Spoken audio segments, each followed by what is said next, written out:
Komunikācijas sabiedrība Latvijas gāze ir vienīgais dabas gāzes pārvades, uzglabāšanas, sadales un tirzniecības operators Latvijā, sniedzot savu devumu Baltijas reģiona ekonomikai, nodrošināt enerģētisko piegāžu drošību, nozares attīstību un cenu konkurētspēju. Politikā ir tāds interesants teiciens šodien modē – veiksmes stāsts. Un ziniet, par Latvijas gāzi es varu pateikt tā. Latvijas gāzes privatizācija, tas ir veiksmes stāsts. Mums tādi akcionāri, kādi mums ir reti kādai kompānijai Eiropas Savienībā. Kā galvenais akcionārs mums visu laiku bija Ion Energy, 47%. Nākošais lielākais akcionārs ir Gazproms, 34%. Un trešais lielākais akcionārs ir Itera. Man jāsaka tā, ka pateicoties tādiem milžiem akcionāriem, kuri ir profesionāļi, kuri saprot, kas ir gāzes saimniecība, un kad gāzes saimniecībā nepārtraukti ir jāiegūt līdzekļi, mēs cēlām ļoti lielu soli uz priekšu. Man jāsaka tā, ka, redziet, pēdējo 15 gadu laikā mēs esam investējuši Latvijas gāzes sistēmas modernizācijā, rekonstrukcijā un attīstībā apmēram 450 miljonus eiro. Tā ir pietiekoši liela nauda. Starp citu, 150 miljonus eiro mēs esam investējuši savā galvenajā objektā Inčkalna pazemes krātuvē. Gāzes saimniecības vēsture Latvijā aizsākās 1862. gadā, kad Rīgā tika atvērta mākslīgās gāzes fabrika, kas ražoja degāzi, Vecrīgas iela apgaismošanai, un pašlaik Latvijas gāze nodrošina dabasgāzes piegādi 443 000 klientiem Latvijā un dabasgāzes pārvadi, uzglabāšanu Igaunijas, Krievijas un Lietuvas klientu vajadzībām. Mēs pa šiem gadiem esam uzbūvējuši 1750 km gāzes vadus un piesaistījuši vairāk nekā 60 000 klientu. Tas ir milzīgs solis uz priekšu. Ļoti daudz klientu tagad dzīvo komfortā. Viņi nodrošināti ar stabilu gāzes piegādi, ar apkuri, ar silto ūdeni. Ko nu vēl labāk? Kas attiecas, teiksim, par gāzes piegādes stabilitāti, tad mēs esam atzīti pēc Eiropas ekspertu vērtējumu kā 4. stabilākā gāzes piegādes kompānija Eiropā.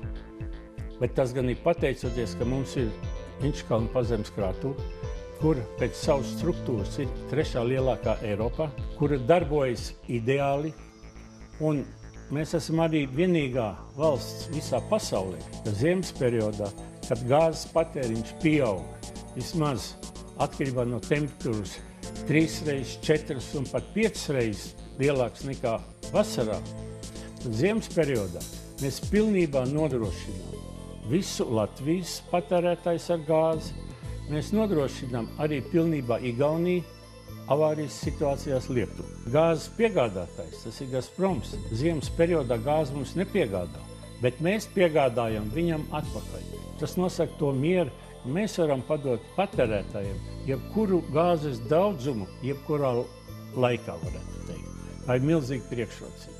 Kā viena no pēdējā laika aktuālajām izmaiņām ir valsts prezidenta izsludinātie grozījumi enerģētikas likumā par gāzes tirgus atvēršanu un energokompānijas Latvijas gāzes sadalīšanu līdz 2017. gada 3. aprīlim. Rezultātā tiks veidotas 2 meitas sabiedrības ar nodalītiem aktīviem un neatkarīgiem akcionāriem. Viens uzņēmums nodarbosies ar gāzes tirzniecību un sadali, bet otrs ar gāzes uzglabāšanu un pārvaldi. Eiropas komisija ar savu direktīvu jau 2009. gadā izlēma, kad Baltijas visas 3 valsts un Somija, ka viņas nedrīkst būt izolētas, kad Baltijas valstīm jābūt ir alternatīvai gāzes piegādei.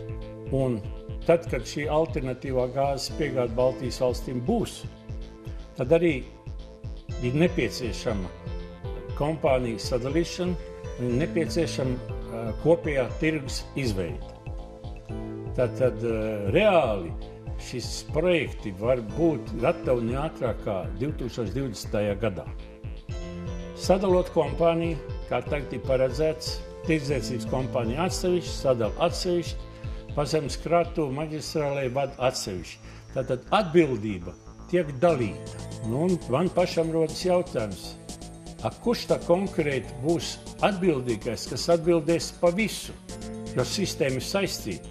Nevar atraut Inčkalnu vai maģistrāles no sadales tīkliem, un nevar arī to atraut no tirdzniecības.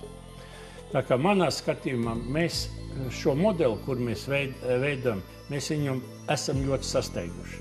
Mums bija jānogaida, ka tiek nobeigti šie lielie projekti, kā to paredzēja, teiksim, Eiropas direktīva. Un tad, kad šie projekti ir nobeigti, tad arī ejam uz tirgus liberalizāciju, jo tad viņi būtu reāli. Šodien šī tirgus liberalizācija faktiski būs uz papīra, viņa nebūs reāla. Latvijas gāze jau vairākus gadus pēc kārtas ir vadošajās topa vietās kā lielākie nodokļu maksātāji visā Latvijā. Un pateicoties savu akcionāru labajam piemēram un lielajam atbalstam, ievērojumu daļu no peļņas uzņēmums novirza sociāli atbildīgiem projektiem. Ja būtu citi akcionāri, dabīgi tāda peļņas sadala, tāda sponsorēšana nebūtu. Tas ir tikai pateicoties mūsu akcionāriem. Un jūs paskatāties, teiksim, Ion Energy sponsorē pilnībā visus ziemas sporta veidus. Sponsorē Ion Energy arī kultūru, mākslu, zinātni. Tālāk, ja pastāst uz Gazpromu, tad Gazproms sponsorē futbolu, hokeju, olimpisko komiteju, kultūru, lielo nacionālo teātru, visapkārt. Vēl pēc tam ne tikai, teiksim, sponsorē Krievijā, bet pat ārzemēs. Un tāda pat attieksme ir ITERai, pateicoties Savicka kungam. Un tikai pateicoties akcionāru izpratnei, viņi piekrīt, ka mēs arī līdzīgi viņiem, mūsu lielajiem akcionāriem, ka mēs arī varam sponsorēt iespēju robežās. Mēs visus šos gadus kā galvenais esam uzskatījuši sponsorējuši Latvijas bērnu fondu, ko vada Bērziņa kungs, kur pamatā ir bērnu invalīdi. Tas ir ļoti svarīgi. Esmu redzējis to Bērziņa kunga darbus, esmu redzējis, kādas viņš ir uzbūvējis atsevišķas, varētu teikt, ēkas, kas ir domātas bērniem invalīdiem. Nākošais pa sponsorēšanas līniju es gribētu atzīmēt dabīgi kultūru, zinātni, mākslu. Tad mēs sponsorējam Jaunradas fondu, tas ir viens, un caur fondu mēs varam sponsorēt dažādas citas pasākums, dziesmu svētkus, deju ansambļus. Caur kultūras fondu mēs varam sponsorēt arī, teiksim, dažādas teātrus, arī operu. Akciju sabiedrības Latvijas gāze sadarbība ar Latvijas Nacionālo operu tika uzsākta 2004. gadā, kad uzņēmums kļuva par lielāko atbalstītāju operas vēsturē. Sniegtais finansējums jau daudzu gadu laikā ir veicinājis operas un baleta mākslinieckā līmeņa izaugsmi pasaules mērogā.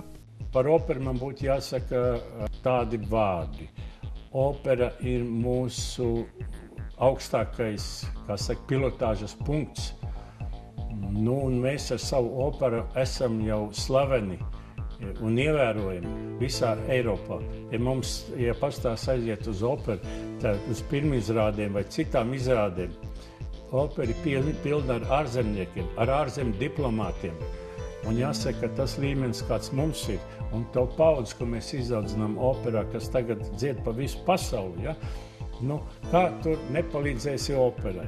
Jāpalīdz. Mēs viņai ļoti palīdzam, un ļoti man patīk, ka katru gadu opera rīko Latvijas gāzes balvas vakaru. Tas ir tik skaists pasākums, kurš vienmēr ir pārpildīta zāle, kur vienmēr opera ir sagatavojusi ļoti interesantu, skaistu programmu.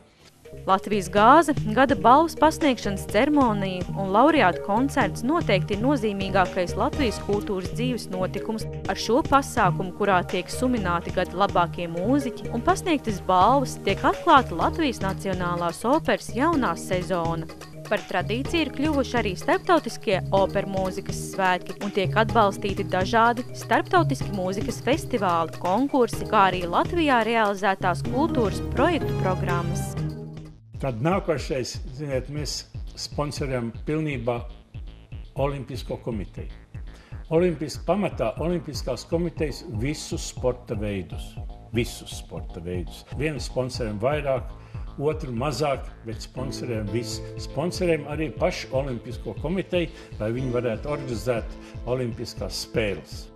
Bez liela atbalsta kultūrai, sportam Latvijas gāze intensīvi atbalsta izglītību un zinātni, jo Latvijas gāze augstu vērtē kvalitatīvas izglītības nozīmi Latvijā. Un jau no 2001. gada sadarbībā ar ITER Latviju, Latvijas Zinātņu akadēmiju un Rīgas Tehniskās universitātes attīstības fondu piešķir balvas ievērojumiem Latvijas zinātniekiem un praktiķiem par izcilu veikumu vai mūža devumu vides, zemes un ģeogrāfijas zinātnēs vai par nozīmīgu vides izstrādes sistēmu veicināšanu.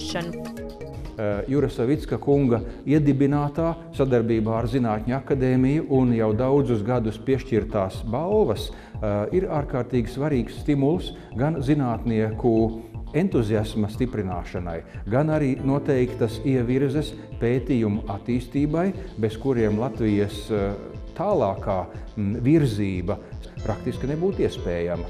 Kaut kā studentam, nākošam zinātniekam jāparāda viņa vērtīgums, ka viņš to, ko viņš darīs, ir vērts, ka tas ir redzams, ka tas visiem vajadzīgs. No tā es izēju, ka tas ir pats galvenais. Tāpat kā skolotājs tev pasaka, tas ir ļoti labi, tas ir tā tālāk. Jo zinātnieks arī, viņš tā vienmēr šaubās apkārt biznesa, apkārt cilvēki brauc atpūsties. Viss kaut kas dzīvē notiek, vai ne? Bet viņam ir šis zinātnieks, viņam jāstrādā ir visur, vienalga. Latvijas gāze un ITER Latvija jau vairākus gadus sniedz finansiālu palīdzību dažādu nozīmīgu zinātnisko konferenču organizēšanā. Tāpat liels paldies jāsaka kompānijām par atbalstu kultūra vēsturei un reliģijai. Ja nebūtu ITERas atbalsta, tad noteikti vēl joprojām būtu jāmeklē veids, kā pabeigt Brāļu kapu ansambļa restaurāciju, un daudzi nozīmīgi vēsturiski fakti paliktu bez vajadzīgā akcenta kultūra vēsturisko pieminekļu vidē. Es domāju, politiski vēsturisko nozīmi pieminekļiem nevar nenovērtēt. Ja tas ir mūsu, laikam, tāds izcilākais vēstures arhitektūras piemineklis, vai ne, Brāļu kapa. Tur atkal notiek tādas lietas kā parasti, kad tie cilvēki, kas nodarbojās ar vietu sakārtošanu, viņiem arī jāpiepalīdz. Pirmkārt, lai viņi jūtās, ka tas ir ļoti vajadzīgs. Un otrkārt, dažreiz trūkst tiešām ne tikai tāda administratīvā palīdzība, bet arī finanses. Gan SIA ITER, gan akciju sabiedrība Latvijas gāze iegulda ievērojams līdzekļus dažādās atbalsta programmās par prioritāriem atzīstot šādus virzienus kā kultūra, izglītība, zinātne un sports, kā arī sociāli rakstura projektus. Atbalstīto projektu mērķis ir īstenot sociāli atbildīgu politiku, veicināt gan kultūras attīstību, gan veselīgas sabiedrības veidošanos, kā arī uzlabot vispārējo izglītības līmeni valstī. Taču kā būs rīt? Kā būs, kad sadalīs Latvijas gāzi, vai vēl joprojām šīs nozares saņems atbalstu? Tas mums visiem vēl nav zināms. Tā kā šis sponsorēšanas loks mums ir bijis ļoti plašs, un es ceru, ka vēl šogad viņš varētu tāds būt uz nākošo gadu, pēc tam dzīve parādīs. Un gribu atkārtot pateikt, tas ir pateicoties tikai mūsu akcionāriem. Bet jāņem vērā, tas ir ļoti nepatīkami, ka mūsu galvenie akcionāri, Ion Enerģija, vēlas aiziet prom un daļai jau ir pārdevis daļas savas akcijas. Un arī otrs galvenais akcionārs, Gazproms, arī gatavojas, atstāt savas akcijas pārdot. Tā kā dabīgi, ka sponsorēšanas jautājums nākotnē būs sarežģīts. Būs pilnībā jauni akcionāri. Kāda būs viņa attieksme pret sponsorēšanas pasākumiem, es atbildēt nevaru. Un atbildīgi par to esam mēs, šodienas iedzīvotāji, mums jāveido nākotne. Tas viss ir mūsu rokās. Kaut gan, ziniet, ir tāds teiciens, kas man ļoti patīk. Kas ir bijis, tā ir vēsture. Jādzīvo ir šodienai. Nākotne, diemžēl, ir miglā tīta.